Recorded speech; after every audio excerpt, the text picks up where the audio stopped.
My son's teacher asked, "Why does your child know a language that was declared extinct by the CIA in 1987? Mrs. Pemberton stood in the doorway of her classroom holding a tablet showing a video of my 7-year-old son speaking words I didn't recognize. The afternoon sun cut through the windows behind her, making her gray hair look almost white. I'd come for a routine parent-teacher conference expecting to discuss Oliver's math grades, or his tendency to daydream during reading time. Instead, she was playing me footage of my son speaking fluently in what sounded like a mix of clicks, tonal shifts, and guttural sounds that seemed impossible for a child's mouth to produce. "I don't understand," I said, watching Oliver on the screen. He was sitting at his desk during free time, whispering to himself while drawing. The sounds coming from his mouth were deliberate and structured.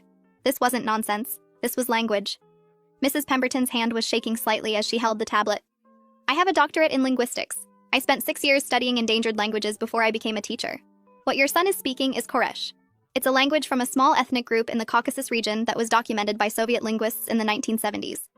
By 1987, the CIA's Cultural Preservation Database declared it extinct. The last known speaker died in 1986. There are maybe 3 people in the world who could even recognize what I'm hearing, and I'm one of them."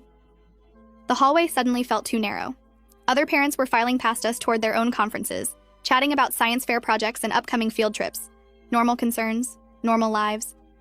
I looked at the video again. Oliver's lips moved with the precision of someone who'd spoken this language for years, not a child who'd never left suburban Maryland. Maybe he heard it somewhere? A documentary or a video game? Mrs. Pemberton shook her head. "Mrs. Reeves, there are no documentaries. There are no recordings available to the public. The only existing documentation of Koresh is locked in classified archives. The Soviet linguists who studied it were all killed during the conflicts in the 1990s. Their research was seized by intelligence agencies and buried. When I say extinct, I mean systematically erased. The people who spoke it were ethnically cleansed. The villages were burned.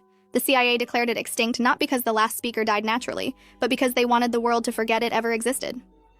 I felt my purse slip from my shoulder and caught it reflexively. Why would the CIA want to erase a language? She glanced down the hallway before answering, her voice dropping to barely above a whisper. "Because the Koresh people witnessed something during the Soviet collapse that powerful interests didn't want documented.